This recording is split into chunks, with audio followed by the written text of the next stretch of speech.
Amén. Vamos a empezar el libro de Éxodo.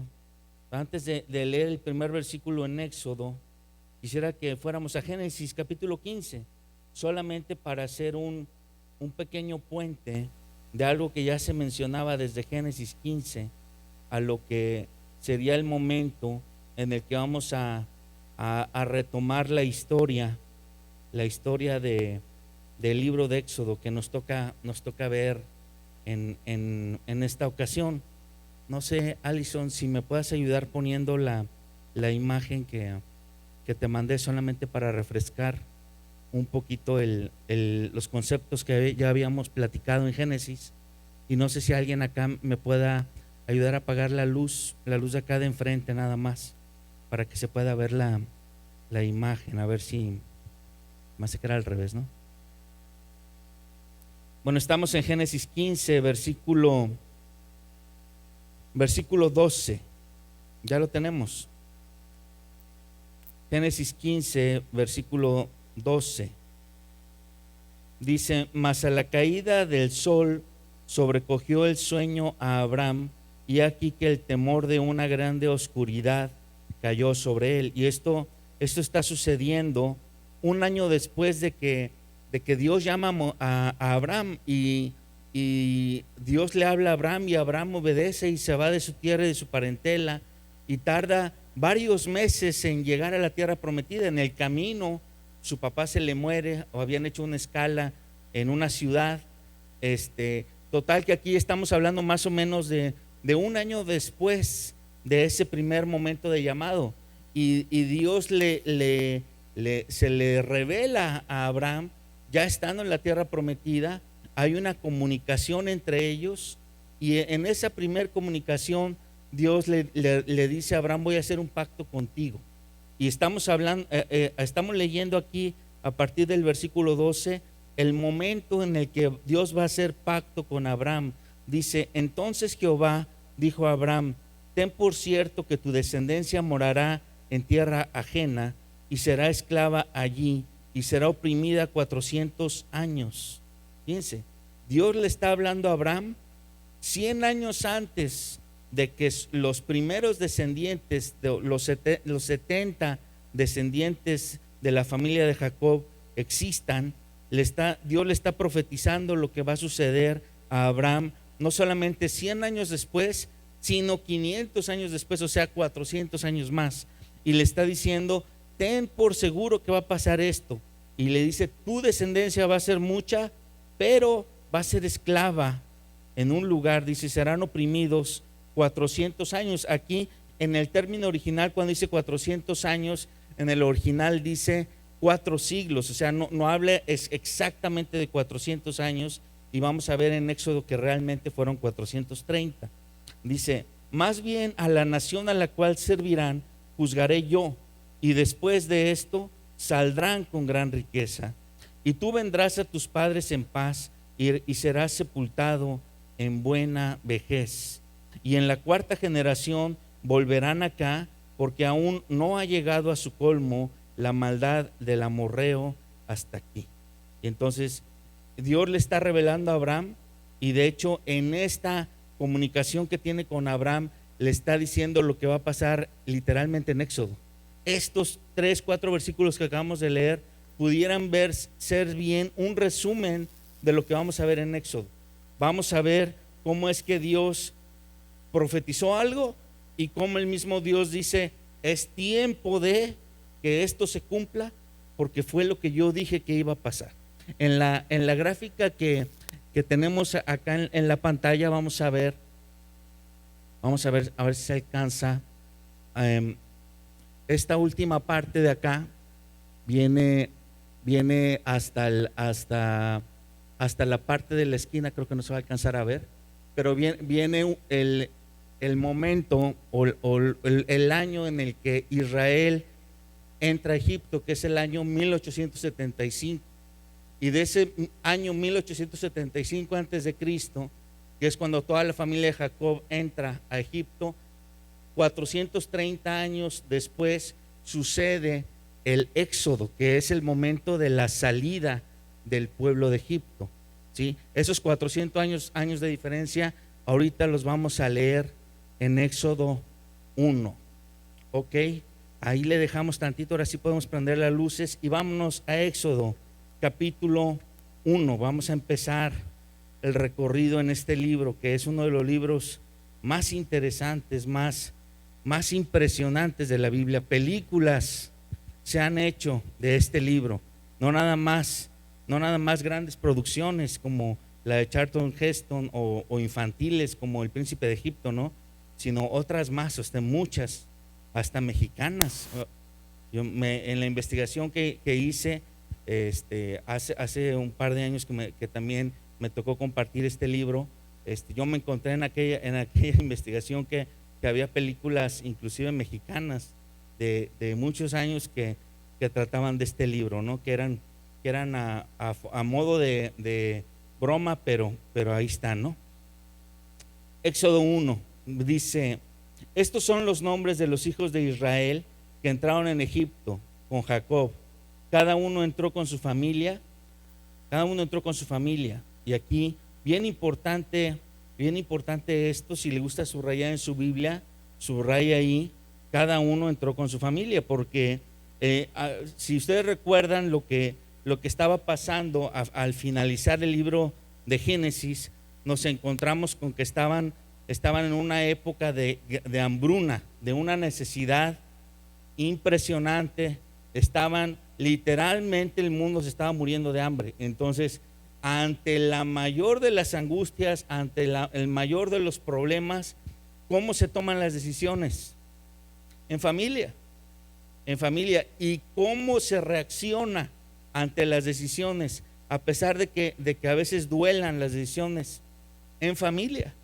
Imagínense que de la familia de Jacob, sus hijos y sus nietos, hubiera habido por ahí alguno que dijera: no, yo a qué me voy a Egipto, yo acá tengo a mis amigos en la tierra de Canaán, yo para qué me voy para allá, yo mejor acá me quedo, pues que les vaya bien, ahí después nos vemos, nos visitamos, al fin que no estamos tan lejos, a caballo en 10 días estamos y nos vemos. Y no, pues si hubieran muerto, ¿no? Aquí queda muy clarito que la palabra de Dios nos está diciendo que las decisiones difíciles, drásticas, las cosas que son de importancia suprema son en familia. ¿Y por qué en familia? Porque la familia fue diseñada por Dios, es el núcleo de la sociedad, así es reconocida en los diccionarios, pero es un diseño divino. No es que el hombre se autodiseñó una familia, es un diseño divino. Y entonces hoy por hoy el hombre inclusive está queriendo legislar diferentes tipos de familias y familias, pero la realidad bíblica dice que hay un solo tipo de familia. Pues realmente la familia como Dios la instituyó. Ok, ya entonces aquí vemos que todos los hijos de Jacob entraron con sus familias: Rubén, Simeón, Leví, Judá, Isaacar, Zabulón, Benjamín, Dan, Neftalí, Gad y Aser. Dice, todas las personas que le nacieron a Jacob fueron 70, y José, como ya sabemos, y su familia ya estaban en Egipto. Y murió José y todos sus hermanos y toda aquella generación. Y los hijos de Israel fructificaron y se multiplicaron y fueron aumentados y fortalecidos en extremo, y se llenó de ellos la tierra. Y ahí a mí me llama la atención que dice fueron aumentados y fortalecidos, y no nada más se queda el escrito con esas dos palabras, sino dice en extremo. Y es una realidad que al momento de que lleguemos al capítulo donde se habla de cuando el pueblo ya está saliendo de Egipto, haciendo una cuenta muy simple, vamos a llegar a concluir que está saliendo de Egipto una nación más o menos de 2 millones de personas. ¿Cómo es posible que 70 personas que entraron, o 70 y pico que entraron, se hayan convertido en 430 años en más de 2 millones de personas? Si ustedes hacen la aritmética, la matemática para que eso suceda, se van a dar cuenta que sí es posible matemáticamente que eso suceda, ¿sí? Tan simple como que nosotros en una sola generación, al ver hijos y nietos, inclusive hasta bisnietos, ya tenemos familias hasta de 70 personas, ¿sí o no? Entonces, imagínense que cada una de las casas de Jacob hay una multiplicación aritmética de los descendientes, ¿sí? Y realmente esas 70 y tantas personas que entran de inicio terminan convirtiéndose en millones de personas 430 años después. Ahora, voy a ponerles un ejemplo, a lo mejor para no hacer toda la matemática, porque si no aquí nos llevaríamos varias calculadoras, ¿no? Tan simple como que ¿tienen ustedes idea de cuántos habitantes tenía México cuando fue conquistado Tenochtitlán, cuando fue conquistado por España? ¿Alguien más o menos sabe? Esa ciudad era una ciudad para 100,000 habitantes, y algunos creen que no nada más eran 100,000, sino a lo mejor hasta 200,000 gente que vivía alrededor, ¿no? Pero ¿cuántos somos ahorita? Varios años después, 500 años después, somos 130 millones de habitantes. Entonces, es una prueba de que realmente el crecimiento es exponencial, porque un papá puede tener 2 hijos, 3 hijos, pero en la antigüedad eran hasta 10, inclusive hasta más, y luego otros 5, otros 10, y luego entonces era exponencial el crecimiento, ¿no? Entonces, la realidad es que es muy factible que este pueblo se haya convertido en una nación, y una nación poderosa en extremo, ¿sí? Y dice, se llenó de ellos la tierra. Recordemos que les habían asignado un territorio, así como en la esquinita noreste de la nación de Egipto les habían asignado un territorio. Entonces ya para 430 años después ese territorio ya estaba lleno de israelitas, ¿sí? Versículo 8 dice: entre tanto se levantó sobre Egipto un nuevo rey que no conocía a José, y dijo a su pueblo: he aquí, el pueblo de los hijos de Israel es mayor y más fuerte que nosotros, ¿sí? Entonces, después de 430 años han pasado muchos faraones, ¿sí? Más de 30 faraones pasaron entre el faraón que dejó entrar a José y le asignó la tierra de Gosén, hasta este último faraón que está tomando una decisión, ¿sí? Más de 30 faraones, y en esos más de 30 faraones, pues imagínense toda a lo mejor el respeto que se le tenía a la familia de Israel por haber sido participantes de que no se extinguiera la nación de Egipto, porque realmente fue lo que hizo José, fue hacer que Egipto sobreviviera y que no muriera de hambre. La realidad es que el respeto en tantos años y después de tantos reyes, pues se va perdiendo, ¿no? Se va perdiendo. Y dice el versículo 9: he aquí, el pueblo de los hijos de Israel, es lo que va a decir este faraón, es mayor y más fuerte que nosotros. Entonces, este gobernante está dándose cuenta de una cosa. No sé si hizo un censo. La Biblia no dice en qué momento le cae el 20 a este faraón, que simplemente haciendo cuentas dice: estos son más que nosotros, son más fuertes y son más. Entonces, si a ellos se les llegara a ocurrir rebelarse contra nosotros o ponerse en guerra contra nosotros, pues vamos a desaparecer, ¿no? Y entonces, ¿qué es lo que hace el hombre? ¿Qué es lo que hace una reacción, inclusive hasta psicológica? Dicen por ahí que aquel que en la escuela se la pasa molestando al otro o haciéndole bullying al otro, es porque adentro trae como que un temorcito interno de recelo del otro, ¿no? Y entonces es literalmente lo que hace este faraón. Dice: ahora pues seamos sabios para con este pueblo, para que no se multiplique y acontezca que viniendo guerra, él también sea uno de nuestros enemigos y pelee contra nosotros y se vaya de la tierra. Entonces este faraón propone la propuesta suena muy política, suena muy lógica, pero es una amenaza de muerte, y ahorita vamos a ver por qué es una amenaza de muerte. La propuesta es, como muchas de las que se hacen el día de hoy, como que superficialmente, tiene toda la lógica. Si tenemos que hacer algo político para que haya una reacción y para que todos tengamos pues seguridad.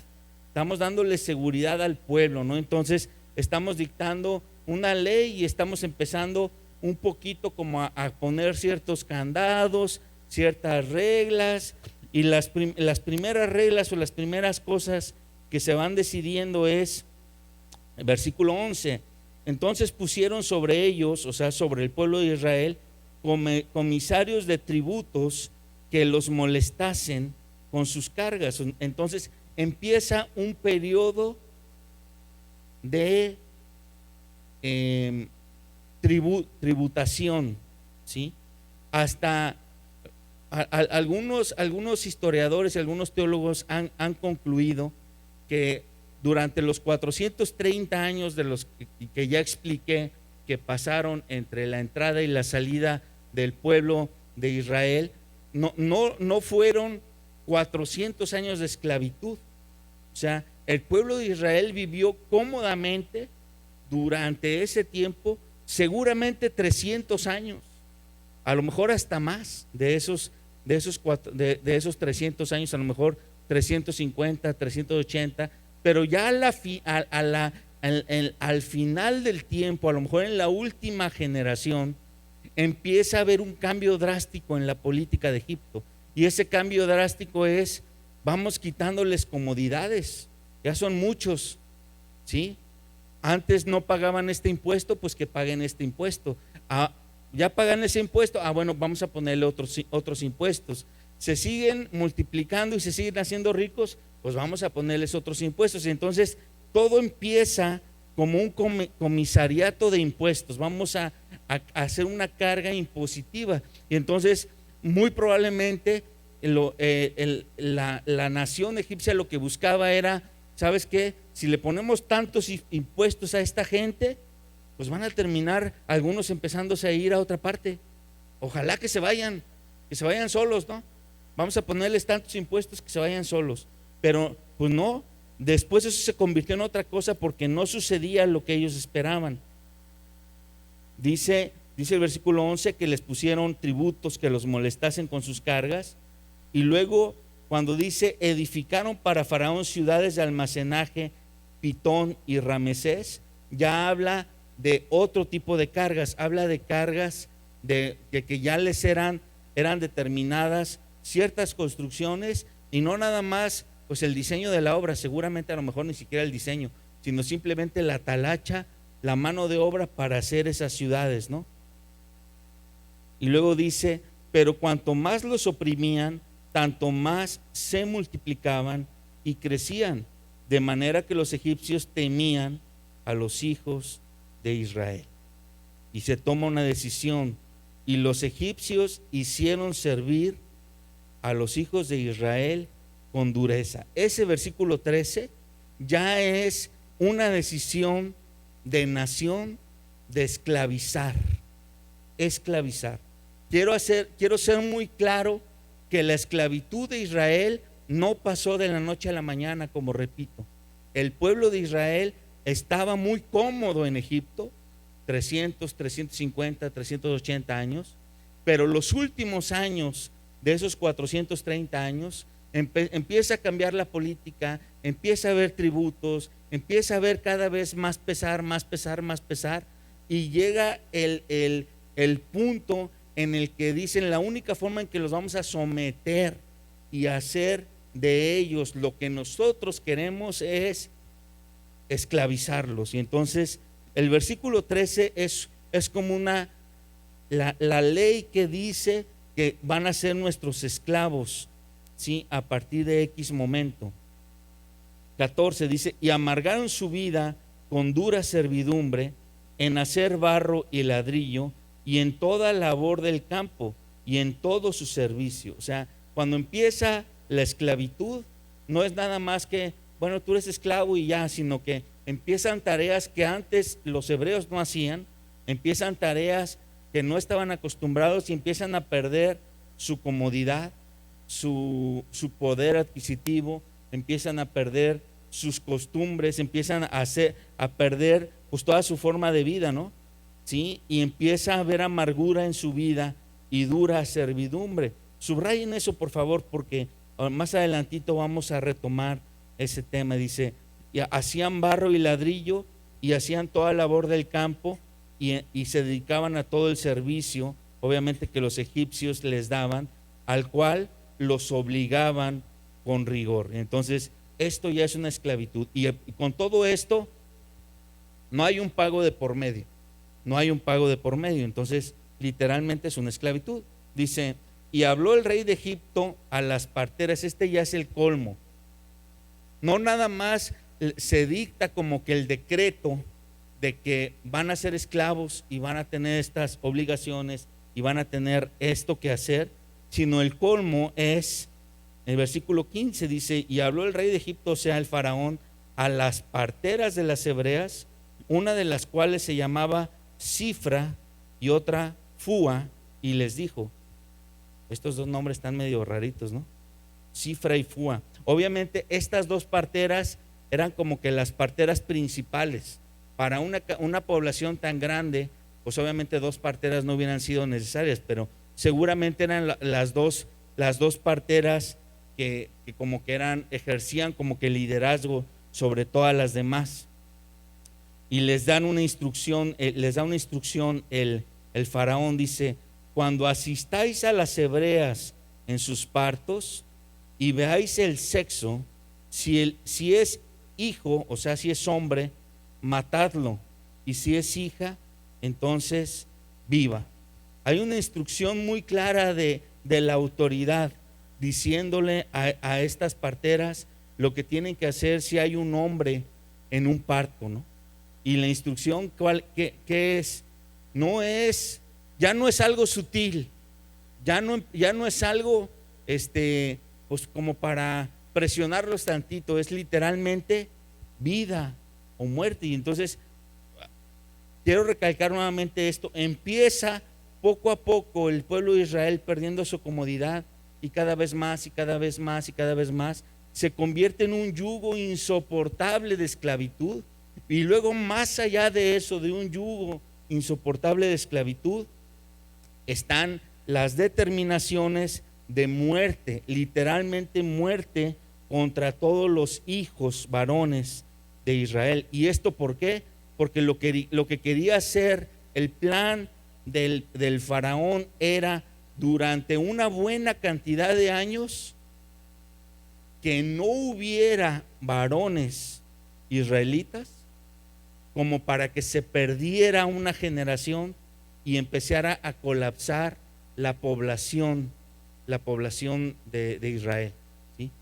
Si no hay hombres, pues no hay multiplicación, y todo lo contrario, a la vuelta de 50 años, la población, en lugar de crecer, va a empezar a colapsar. ¿Qué es lo que está empezando a pasar en China? No sé si ustedes lo sabían, pero en China, desde hace años, hace como 30 años o 20 y tantos años, hay un decreto de que no se puede tener hijos varones más de uno, ¿sí? Y ahorita están viendo qué hacer, porque ya ni siquiera con uno han logrado contener la población en China. Son más de 1.300 millones de chinos y están ya tratando de poner leyes para que ni siquiera los varones puedan vivir en China. Entonces, esto parece que estamos hablando de tiempos bíblicos. Parece que estamos hablando de cómo controlamos la natalidad, esto que está sucediendo 1400 y tantos años antes de Cristo, pero la realidad es que es muy contemporáneo porque el hombre sigue adoptando las mismas medidas ante sus mismos errores. Y entonces dice, pero las parteras temieron a Dios, subrayemos eso, dice, las parteras temieron a Dios y no hicieron como les mandó el rey de Egipto, sino que preservaron la vida a los niños.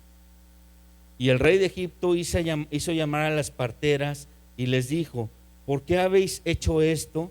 que habéis preservado la vida de los niños. Obviamente el faraón da una instrucción, seguramente pasa un tiempo, le informan al faraón que no se está cumpliendo, que siguen naciendo niños, manda a llamar nuevamente a las parteras, y en el versículo 9 las parteras responden a faraón: porque las mujeres hebreas no son como las egipcias, pues son robustas y dan a luz antes que la partera venga a ellas.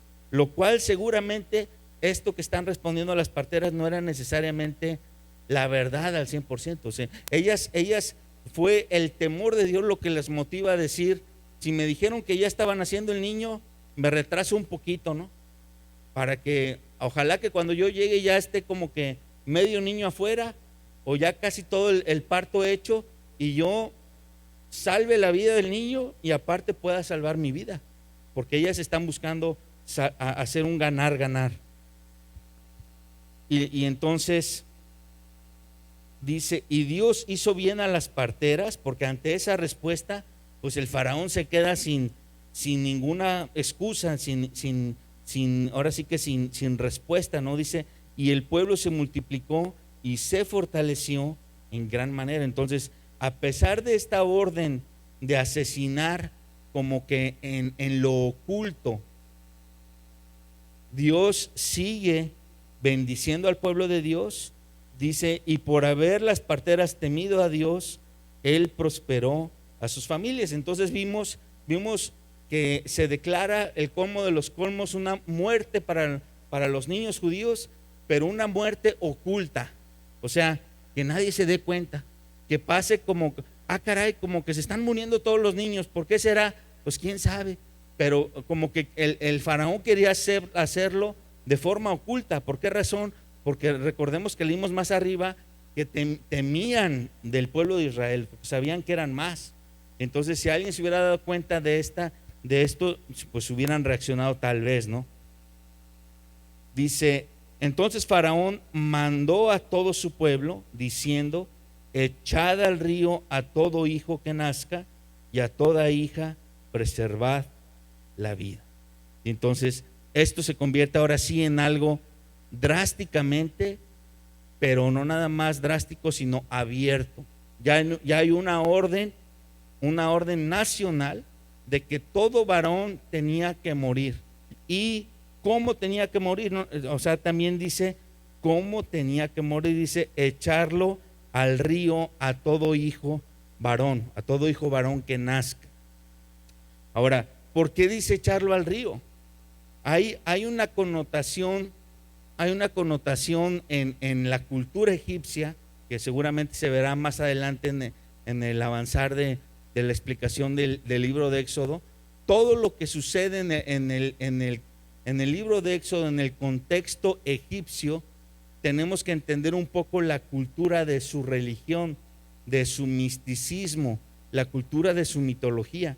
Y entre esa cultura, esa religión, esa mitología, los egipcios tenían un culto prácticamente a toda la naturaleza, y tenían una deidad tipificada en cada una de las cosas, animales, sustancias de la naturaleza.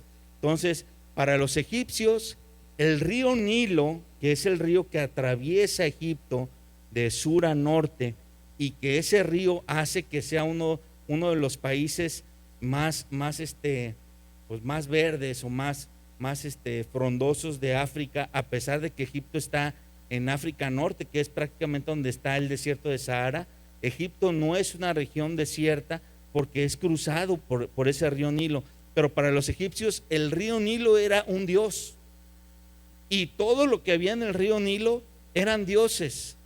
El dios cocodrilo, que no le decían dios cocodrilo, vamos a ver su nombre después, tenía un nombre específico, tenía una tipificación, o sea, era el dios de esto, ¿sí? Y entonces ellos creían, en su cultura, creían que, por ejemplo, lanzarle bebés al río para que en el río se los comieran los cocodrilos era como una ofrenda a sus dioses. Hay que entender eso. Esa es la razón por la que se les hace tan normal pues al faraón pues que echen los niños al río, porque él dice como que voy a matar dos pájaros de un tiro, me deshago de los niños que no quiero, pero por otro lado esos niños que sean ofrenda para nuestros dioses, ¿no? Y entonces lo que ellos están haciendo es dictaminar algo que es, pues es algo, imagínense, aberrante, ¿no? O sea, si suena aberrante matar a un niño, hacerlo de esta forma, echarlo a un río y ver cómo se lo comen los cocodrilos, pues suena mucho más grotesco, ¿no? Pero bueno, estamos hablando de tal vez de otros tiempos y una cultura diferente, ¿no? Capítulo 2 dice: un varón de la familia de Leví fue y tomó por mujer a una hija de Leví, la que concibió y dio a luz un hijo, y viéndole que era hermoso, le tuvo escondido 3 meses. Y entonces aquí está hablando de dos israelitas descendientes de la familia de Leví, ¿sí?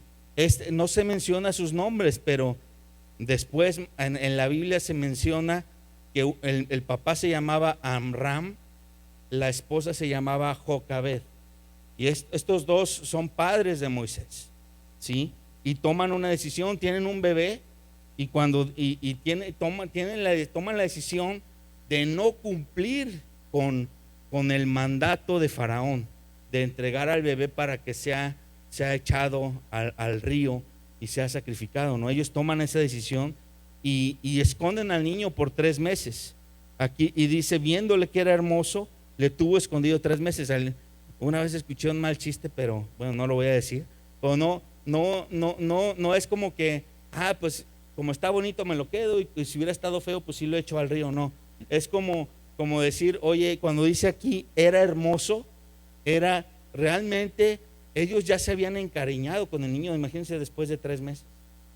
En esos primeros 3 meses, tal vez lograron evitar que se oyera mucho su llanto, tal vez lograron tapar un poco el sonido que hacía el bebé cuando lloraba, sí, pero ya más de 3 meses, como que ya empezaba a causar sospechas y ruidos extraños, pues como que hay un niño por ahí llorando, ¿no? Entonces ya no lo pudieron esconder, dice versículo 3, pero no pudiendo ocultarle más tiempo, tomó una arquilla de juncos y la calafateó con asfalto y brea, y colocó en ella al niño y lo puso en un carrizal a la orilla del río. Entonces aquí está hablando, este versículo habla de lo que están haciendo los padres, ¿sí? Buscan cómo salvar al niño por amor, pero también están teniendo una respuesta de fe para ver si realmente se puede rescatar. El versículo 4 dice: y una hermana suya se puso a lo lejos para ver lo que acontecería. Entonces más adelante nos enteramos que Moisés, que el niño que están rescatando en este momento, realmente tenía 2 hermanos mayores, una hermana mayor que era Miriam y otro hermano más grande que era Aarón, ¿sí? Y obviamente pues nacen ellos 2 y después se da el decreto, y ya cuando van a ser el tercer hijo, que es varón, pues es cuando buscan rescatarle para que no muera, ¿no? Dice: y la hija de Faraón descendió a lavarse al río, y paseándose sus doncellas por la ribera del río, vio ella la arquilla en el carrizal, y envió una criada suya a que la tomase, y cuando la abrió, vio al niño, y he aquí que el niño lloraba, y teniendo compasión de él, dijo: de los niños de los hebreos es este, ¿sí? Entonces su hermana dijo a la hija de Faraón: iré a llamarte una nodriza de las hebreas para que te críe a este niño. Y la hija de Faraón respondió: ve. Entonces fue la doncella y llamó a la madre del niño, a la cual dijo la hija de Faraón: lleva a este niño y críamelo, y yo te lo pagaré. Y la mujer tomó al niño y lo crió. Y cuando el niño creció, ella lo trajo a la hija de Faraón, la cual lo prohijó y le puso por nombre Moisés, diciendo: porque de las aguas lo saqué. Ok, ¿qué es lo que está pasando? El bebé es depositado de 3 meses en una canasta, la canasta pues literalmente había sido convertida en una especie de lanchita con tapa. Al calafatear la madera, pues obviamente habían sellado la madera para que no se metiera el agua. La canasta va por todo el río y sucede algo inesperado. O sea, en lugar de que, imagínense que los cocodrilos ya están tan acostumbrados a que les avienten bebés, que uno esperaría que pones a cualquier cosa en el río y cualquier cocodrilo nada más por costumbre va y muerde, ¿sí? Lo que sucede es un milagro. La canastita va avanzando. La hermana mayor de Moisés va siguiendo la canastita con la mirada hasta que la canastilla llega a un lugar que seguramente estaría más o menos lejano de donde habían puesto la canasta. Y pues la hija de Faraón abre la canasta, ve que es una bebé, tiene misericordia de ese bebé, se da cuenta que es uno de los bebés que está a punto de morir por el decreto de su padre, ¿sí? Y tiene misericordia del niño y resulta que la hermana mayor del bebé, sin decir obviamente que era la hermana, le hace una propuesta a la hija de Faraón que si quiere que le consiga a alguien que cuide a la bebé mientras, como nodriza, para que crezca un poco más. Y entonces pues resulta que la hermana Miriam consigue que la mamá pueda tener al bebé mínimo 2 años más, ¿sí? Cuando dice que para que lo cuidase, significa que la mamá estuvo dándole pecho, o sea, estuvo alimentándolo, estuvo pues haciendo que se desarrollara los primeros 2 años hasta que lo destetó. Entonces, cuando desteta al niño, tendría que cumplir la promesa de entregarlo a la hija de Faraón, y ya para que ella lo adoptara, que realmente es lo que hizo la hija de Faraón, fue a adoptar al niño, un niño que seguramente ya tenía más de 2 años, que era el mismo que había visto en la canastita, en el Moisés, y que realmente pues después esta mujer es la que le pone nombre al niño, y el nombre que le pone es Moisés, y Moisés significa, pues viene de una raíz hebrea. De hecho el nombre es hebreo, llama la atención que no es un nombre egipcio, le pone un nombre hebreo que es Moshe, que viene de un verbo que es mashá, que significa sacar del agua.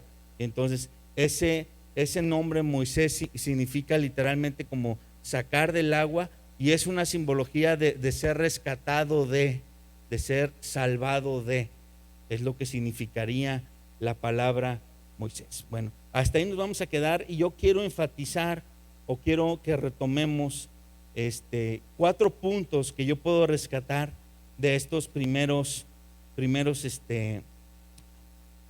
versículos de Éxodo. El primero es cómo fue el proceso de esclavitud de Egipto, es el proceso de esclavitud de este mundo, ¿sí? Todos nosotros venimos a este mundo y inconscientemente llegamos a este mundo, y llegamos con fiesta, con fanfarria, abrimos los ojos, dimos nuestro primer grito, nuestro primer llanto. Nuestros papás en la mayoría de los casos estaban felices por habernos traído al mundo, pero realmente inconscientemente entramos a un mundo en el que la realidad es todo lo contrario menos fiesta, ¿sí o no? Es un mundo de dolor, de opresión, donde hay angustia, donde hay violencia, donde hay muchas cosas que están muy mal en este mundo. Los filósofos llegan a la conclusión que, pues, que suena muy obvia, pero que poniéndonos a pensar, pues es muy real. Todos nacimos para morirnos. Entonces, desde que llegamos a este mundo empezamos a morir. Nuestras células empiezan a morir, todo nuestro cuerpo empieza a morir, y nuestro cuerpo tiene una caducidad, y esa caducidad pues se va a cumplir. Nadie se va a escapar de esa caducidad. Entramos a este mundo en un proceso de la vida, pero realmente llegamos a este mundo como llegaron los israelitas a Egipto, como que al principio hay comodidad, como que nos sentimos bien, como que sobre todo los primeros años de nuestra vida de lo más que nos podemos quejar es de que nos dejaron mucha tarea o de que mi papá nos exige que limpiemos nuestra recámara.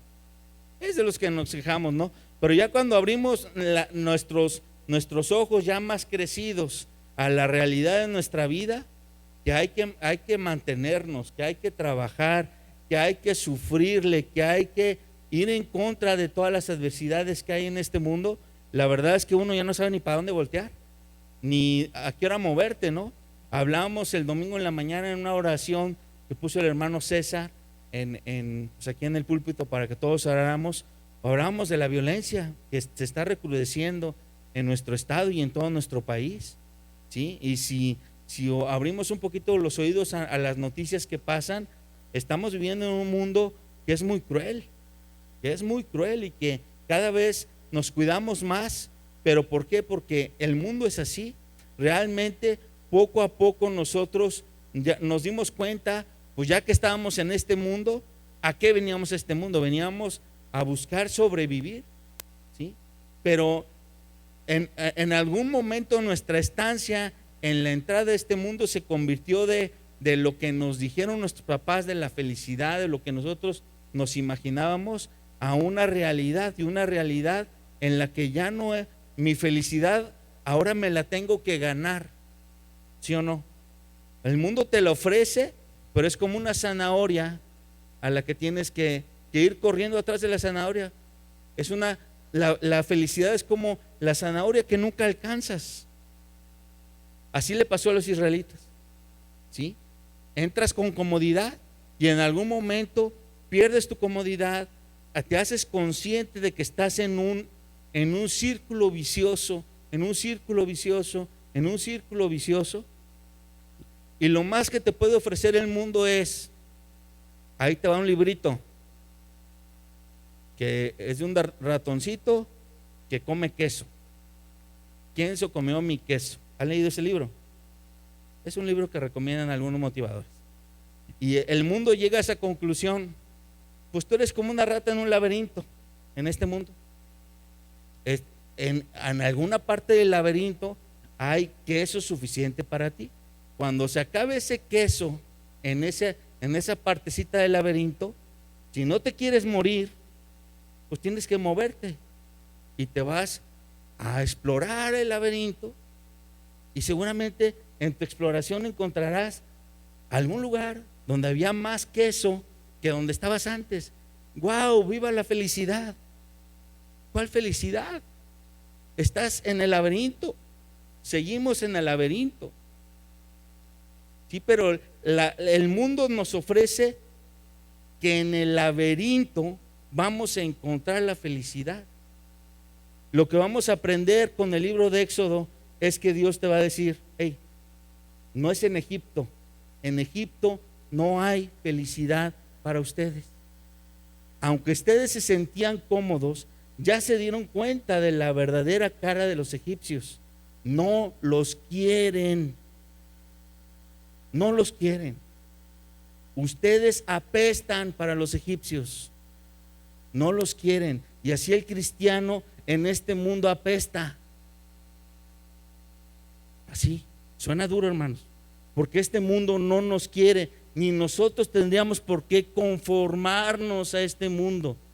El libro de Éxodo nos va a enseñar algo que Dios quiere decirnos: sal de este mundo, yo te voy a sacar, pero tú tienes que querer salir también, ¿sí?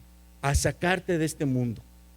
Es la primera cosa que podemos resaltar en este primer capítulo: cómo Dios nos quiere sacar de la esclavitud y del círculo vicioso que es este mundo. La segunda cosa es, podemos ver cómo la obediencia del hombre resulta por el temor de Dios. Y vamos a un pasaje que está en Juan 14:5. Juan 14:5.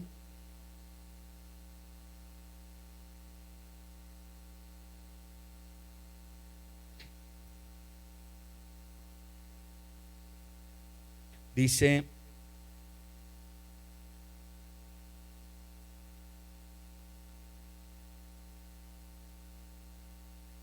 perdón, es 14:15, dice: si me amáis, guardad mis mandamientos. Y entonces vimos a dos personajes, a dos mujeres que el faraón, la máxima autoridad de la nación, les dice: maten a los niños. Y ellas, sin conocer a Dios, al Dios cristiano que nosotros conocemos, sino simplemente por temor del Dios de sus antepasados, porque ni siquiera sabían su nombre en ese momento, ¿sí? Ellas deciden no hacer lo que les dice la autoridad. Y este es un ejemplo que viene en la Biblia, de los varios ejemplos en los que parece contradictorio una cosa y luego otro versículo parecen como que contrastar, porque hay otro versículo que dice que sométanse todos a las autoridades superiores, como diciendo obedezcan en todo, pero la realidad es que el cristiano no está llamado a obedecer en todo a las autoridades. Sí estamos llamados a obedecer, pero si una autoridad te está dando una orden que está en contra de lo que Dios dice, que es, por ejemplo, no matarás, pues estas dos mujeres que eran parteras, ellas deciden no matar. ¿Por qué? Pues porque pues es como casi sentido común que matar es algo malo, ¿no? Y entonces ellas, por temor de Dios, deciden obedecer un mandato que a lo mejor ni siquiera estaba escrito, ni siquiera existía en una ley, pero ellas tienen temor de algo, tienen temor de alguien. Y quiero yo decirles, hermanos, a veces no somos capaces de obedecer a Dios, porque si me pongo a pensar y a analizar mi vida, tal vez yo necesite tener en mi vida más temor de Dios. Y a veces ese tipo de análisis nos duele y nos cuesta, porque es reconocer.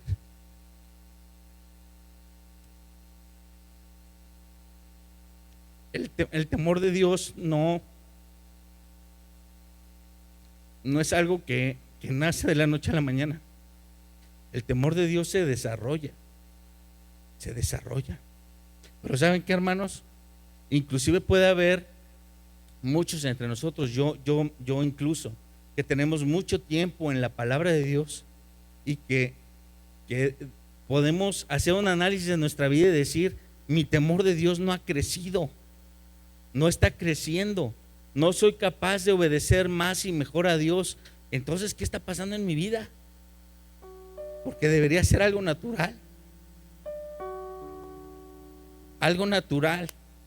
que mi vida diariamente tenga un sentido mayor del temor de Dios, y que si yo antes no podía obedecer, ahora sí puedo obedecer, porque hoy le tengo más temor a Dios en mi vida. Y algo más, hermanos, porque ese temor de Dios ahora se convirtió en amor, no nada más en temor. El temor de Dios es una combinación rara de temor y amor, de que yo sé que es un juez grande y justo, poderoso, que si quisiera me aplastaría como hormiga, pero que no lo hace por misericordia. Y he aprendido a amarlo a pesar de que lo temo. Así como un padre que de repente te da y que ya después que te dio tú le tienes como que medio temor, medio recelo. Así es Dios con nosotros y para nosotros. Lo seguimos amando porque es nuestro Padre, pues sabemos que tiene el poder de darme, pero también es mi Padre. Deberíamos ser hoy, hermanos, más obedientes que ayer, y mañana más obedientes que hoy. El que como cristianos nos digan algo y digamos no, y digamos no, y digamos no, y que nos orgullezcamos de haber dicho que no y seguir diciendo que no, debería ser todo lo contrario.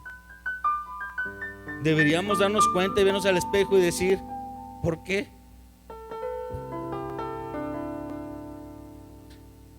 ¿Por qué tanta necedad? ¿por qué tanta necedad? Y lo vamos a ver en Éxodo.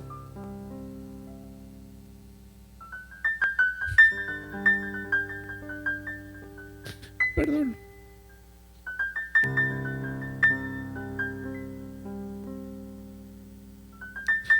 En Éxodo 3 y 4 vamos a ver cómo Dios le habla a Moisés.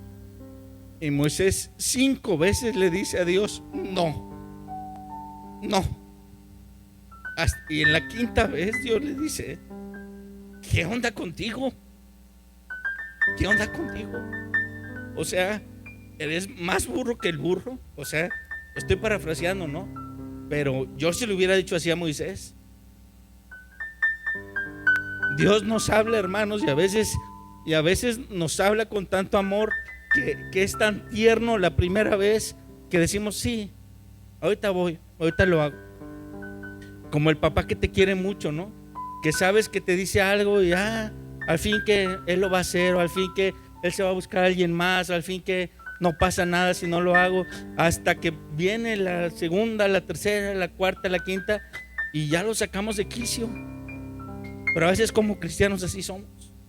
Y Dios nos llama y nos llama y nos llama, y hasta que nos sacude o nos aprieta es cuando decimos: ay, papá. Eso lo vamos a ver en Éxodo. Lo vamos a ver con Moisés. Y vamos a aprender que Moisés era tan ser humano como nosotros, pero alguien tan necio, tan obstinado, Dios lo pudo cambiar, y lo pudo cambiar en un siervo. Y todos nosotros deberíamos ser siervos de Dios. Hoy somos más necios unos que otros, pero todos deberíamos ser siervos de Dios, porque a eso hemos sido llamados, hermanos. Amén. Y la última cosa, hermanos, póngase de pie, ya estoy terminando.